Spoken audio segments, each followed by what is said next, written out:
alamin. Allahumma salli ala Muhammad wa ala ali Muhammad. Pemirsa, salam jumpa kembali di program Kabar Petang edisi Kamis 1 Juli 2021 bersama saya Fatih Solahuddin. Selama beberapa waktu ke depan kita akan membaca menelaah berita paling menarik hari ini, membahasnya bersama narasumber yang berkompeten dan tentu dari sudut pandang Islam. Pemirsa, inilah Kabar Petang selengkapnya.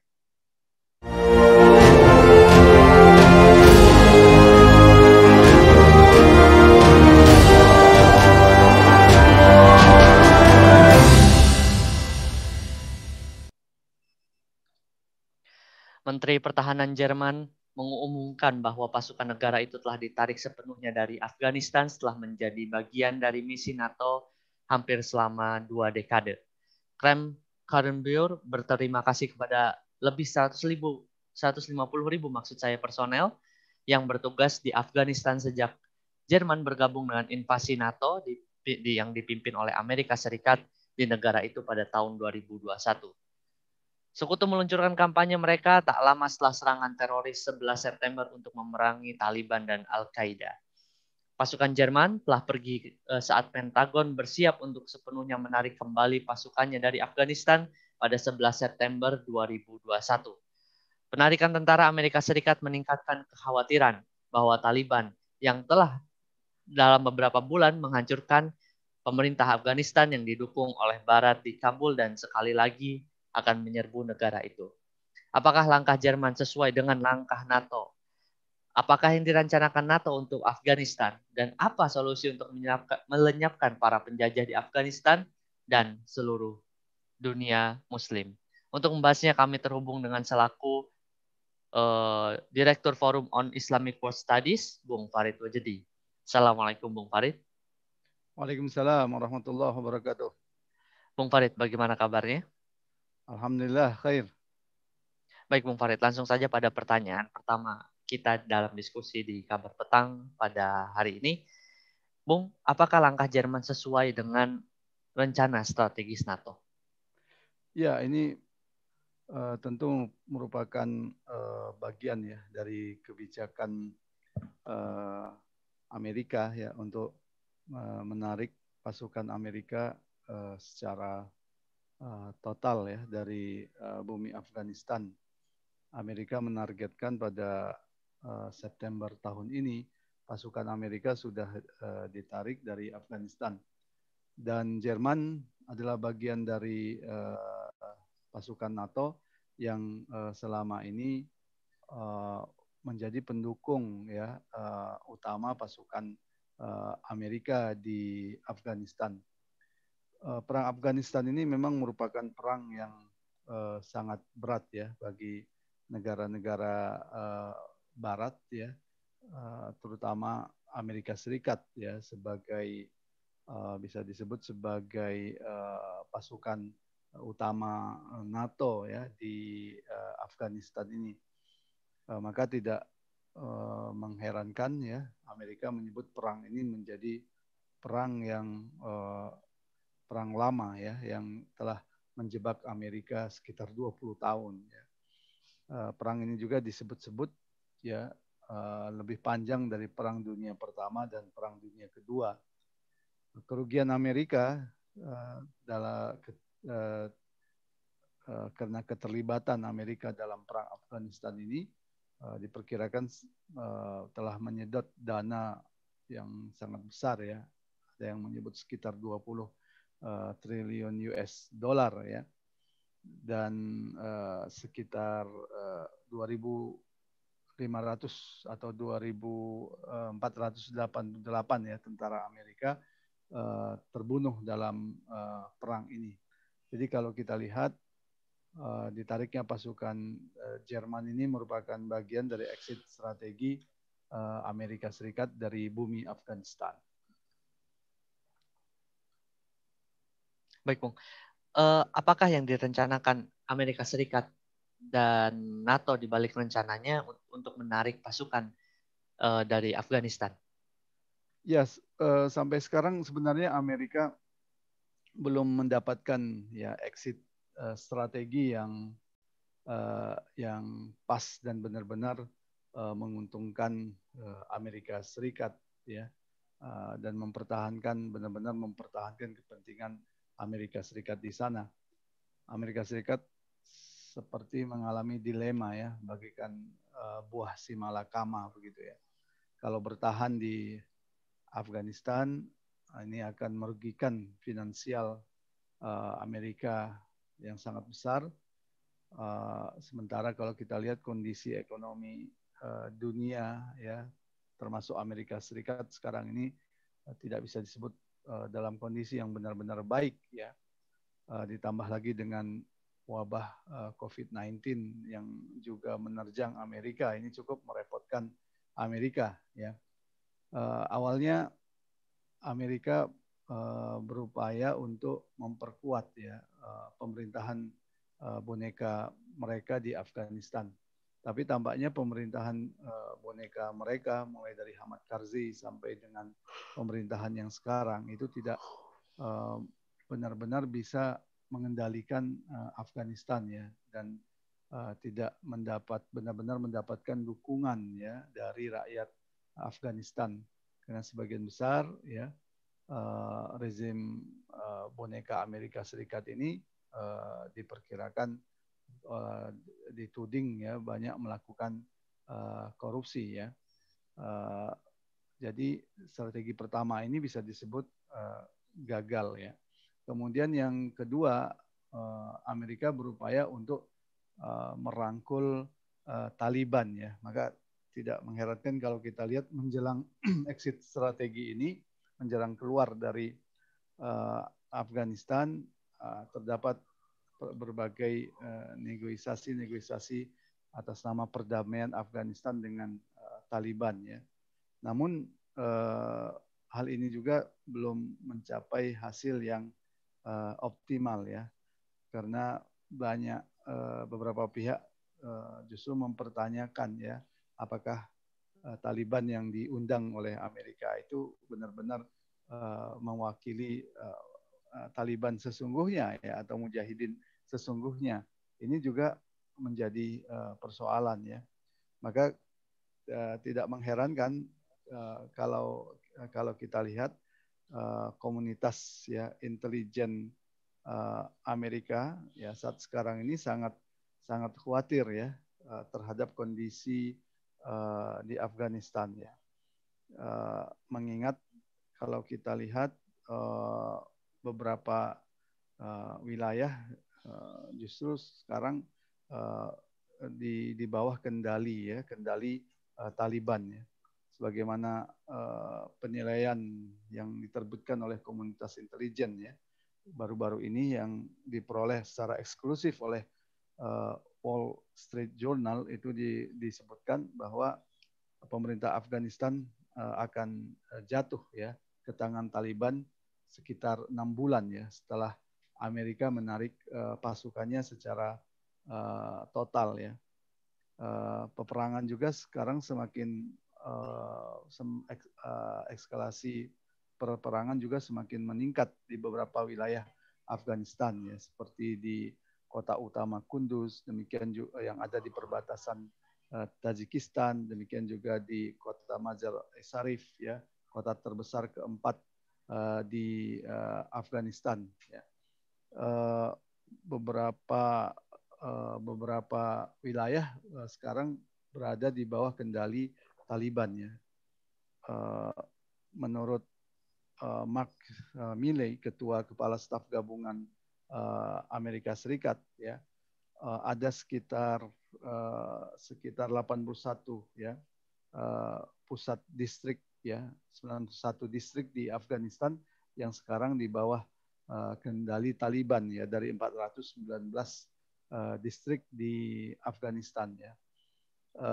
Jadi ini memang negosiasi dengan Taliban ini juga masih mengkhawatirkan, ya, Amerika Serikat. Nah, yang mungkin dilakukan oleh Amerika, ya, sebagai exit strategi yang mereka juga pilih adalah dengan meninggalkan perang, ya, perang saudara di Afghanistan, ya.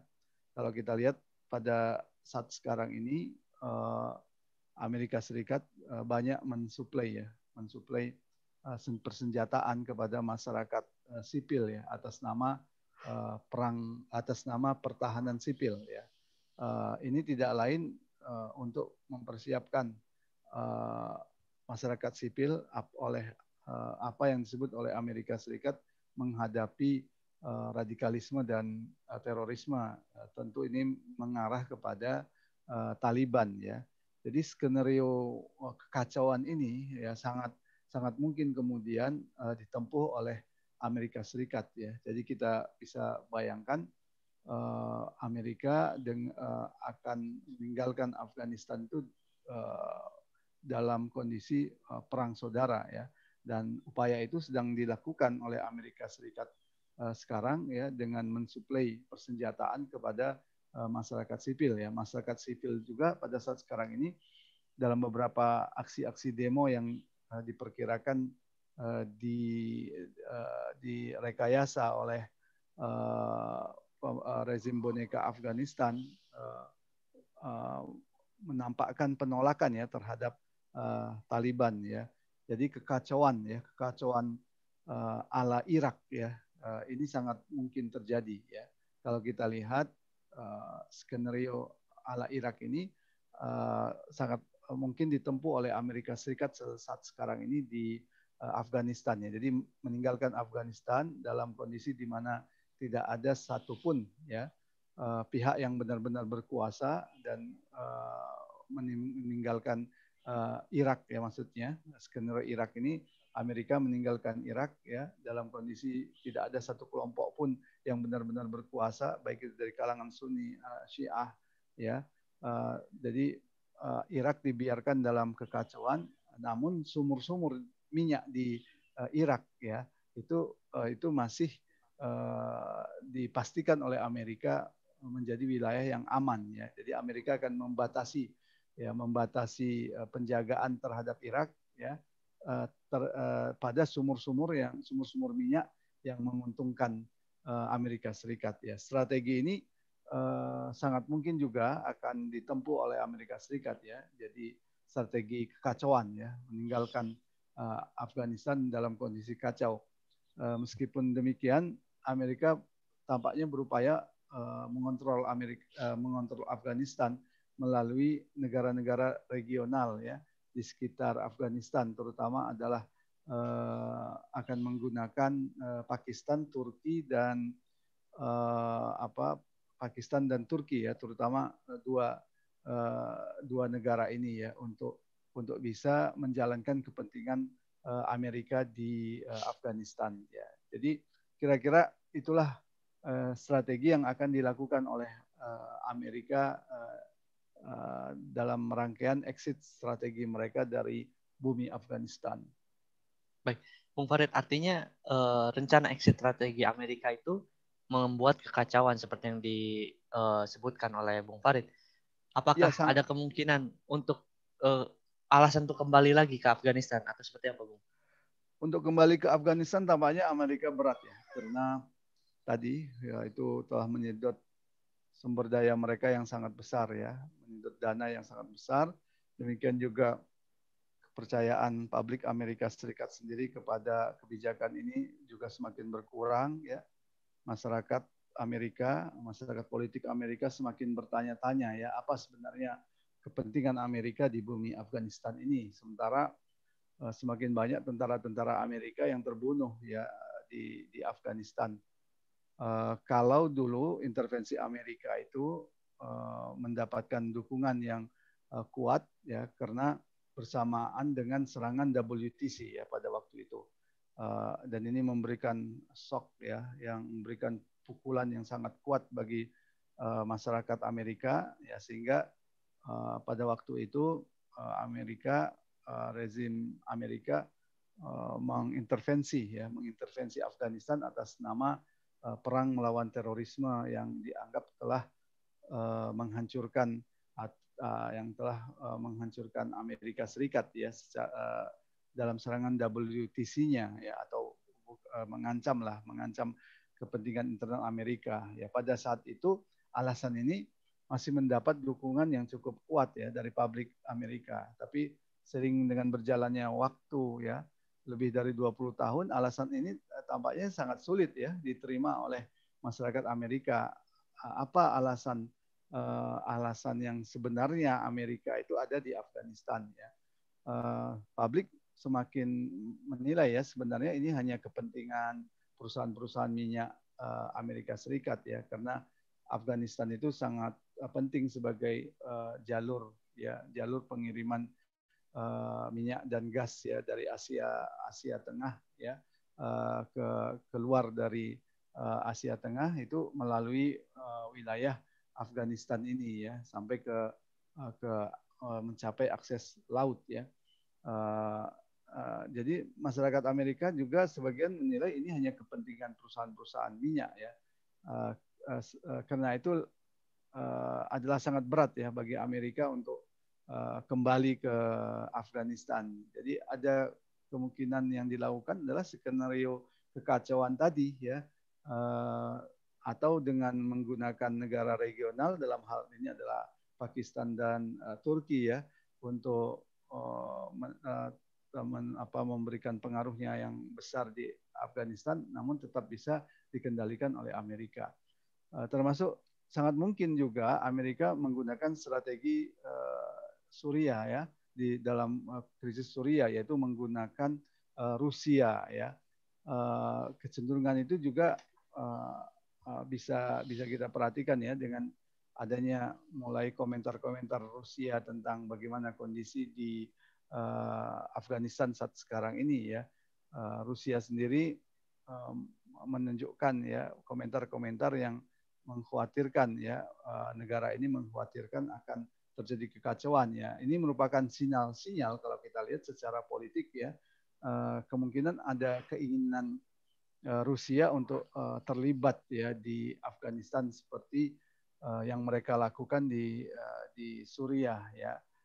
Dan ini akan dibiarkan oleh Amerika Serikat. Jadi skenario-skenario itu mungkin akan terjadi.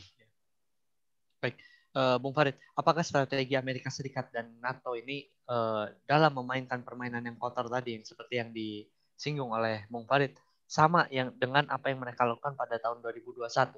Atau Bung Farid, di wilayah Afghanistan ini mereka merancang strategi baru, Bung? Ya, seperti yang kita ceritakan tadi ya, kemungkinan strateginya itu adalah dengan pertama melalui pemerintahan boneka ya, ini gagal ya karena tidak mendapat dukungan. Kedua, negosiasi dengan Taliban atas nama perdamaian, ini juga gagal ya karena banyak pihak yang meragukan ya bahwa pihak yang diajak bernegosiasi dari pihak Taliban itu tidak benar-benar mewakili Taliban ya. Itu terbukti dengan pecahnya berbagai perang di wilayah Afghanistan sekarang ya, di mana Taliban semakin banyak menguasai wilayah-wilayah di Afghanistan ya menjelang penarikan pasukan Amerika. Ya. Yang ketiga itu adalah dengan skenario memanfaatkan negara-negara regional yang itu selama ini sering digunakan oleh Amerika untuk mengokohkan kepentingannya ya, seperti Pakistan dan Turki ya, atau menggunakan Rusia seperti yang dilakukan oleh Amerika di Suriah ya. Nah, strategi yang terakhir kemungkinan itu adalah membiarkan Afghanistan itu dalam kekacauan ya, namun tetap mempertahankan kepentingan-kepentingan vital mereka ya, seperti skenario di Irak ya. Skenario di Irak itu Amerika membiarkan Irak seperti itu ya, di mana tidak ada satu kelompok pun yang benar-benar berkuasa ya, tapi Amerika memastikan ya sumur-sumur Irak itu ya, sumur-sumur minyak Irak itu masih di bawah kendali Amerika Serikat ya. Bahwa skenario ini bisa ditempuh Amerika itu sudah tampak ya, dengan bagaimana Amerika melalui pemerintahan boneka di Afghanistan memprovokasi atas nama pertahanan sipil ya untuk melawan apa yang mereka sebut sebagai ancaman terorisme, dan itu mengarah kepada Taliban ya. Ada suplai senjata yang juga diberikan kepada publik ya, kepada sipil ya, yang dengan alasan untuk pertahanan sipil ya. Dan ini jelas akan sangat mungkin akan menimbulkan kekacauan yang meluas ya di Afghanistan. Nah, dengan cara itu Amerika bisa menyelamatkan mukanya ya. Jadi seolah-olah Amerika mengatakan yang salah itu bukan kami ya. Yang berkelahi, yang bertikai, yang bertempur itu mereka sendiri ya. Itu mungkin upaya Amerika untuk menjaga citranya di Afghanistan setelah mereka itu meninggalkan Afghanistan ya. Baik, Bung. Tentunya dari penjelasan Bung Farid kita tahu bahwa Amerika Serikat, NATO maupun Jerman yang ditarik ini melakukan penjajahan di Afghanistan, Bung. Dan kita sudah jelas tahu bahwa korbannya adalah umat Islam. Bung Farid, apa solusi untuk menyelamatkan para penjajah di Afghanistan dan seluruh dunia Muslim? Ya, terkait dengan Afghanistan itu sangat tergantung kepada kekuatan-kekuatan elemen-elemen umat Islam di Afghanistan sendiri ya. Pengalaman selama ini seharusnya menjadi pelajaran ya ketika mereka berpecah, bertikai satu sama lain, ya mereka itu kemudian menjadi lemah ya. Tapi ketika mereka bersatu, ya seperti yang mereka lakukan saat menghadapi pendudukan atau invasi Soviet ya, mereka kuat ya dan bisa mengalahkan Soviet ya, meskipun tentu ada bantuan Amerika di balik itu ya, tapi persatuan mereka itu bisa membuat mereka mengusir Soviet dari bumi Afghanistan ya. Ini seharusnya menjadi pelajaran ya bahwa elemen-elemen politik ataupun militer di Afghanistan ya tidak ada cara lain bagi mereka ya untuk kebaikan rakyat Afghanistan dan kebaikan umat Islam itu adalah bersatu ya. Karena itu mereka harus memiliki persepsi yang sama ya bahwa musuh sejati mereka itu justru adalah penjajahan dari luar. Dalam hal ini adalah Amerika Serikat dan NATO ya, dan sudah saatnya mereka memahami ya politik bumi hangus dan politik belah bambu ya, adu domba yang dilakukan oleh Amerika di Afghanistan ya. Seharusnya elemen-elemen politik di sana itu benar-benar menyadari ya. Kalau tidak ya Afghanistan akan menjadi model seperti Irak sekarang ya, yang terus-menerus dilanda kekacauan internal ya sebagai jebakan yang ditinggalkan oleh Amerika Serikat di Irak ya. Hal yang sama sangat mungkin terjadi. Tapi kita yakin ya bumi Afghanistan ini sebagai bumi para mujahidin yang selama ini telah menunjukkan ya kecintaan mereka terhadap Islam. Mereka bisa mengusir Inggris ya ketika Inggris berusaha menduduki Afghanistan. Apa yang menjadi dasar mereka itu tidak lain adalah Islam. Mereka juga bisa mengusir pasukan Soviet komunis ya dengan dasar Islam ya. Tentu kekuatan Islam ini juga lah ya yang menjadi modal penting bagi masyarakat Afghanistan ya untuk membangun negeri mereka ya benar-benar memutus hubungan dengan penjajah ya, karena itu tidak sama sekali menguntungkan bagi masyarakat Afghanistan. Saya kira begitu. Baik, Bung Farid, terima kasih atas waktunya telah hadir di program Kabar Petang pada hari ini. Pemirsa Kabar Petang, semoga Anda mendapatkan banyak manfaat dari acara kami. Sampai bertemu lagi di jam dan channel yang sama setiap hari. Jangan lupa untuk subscribe, like, dan share channel ini. Akhirnya, saya Fatih Salahuddin bersama kru yang bertugas mohon undur diri. Wassalamualaikum warahmatullahi wabarakatuh. Waalaikumsalam.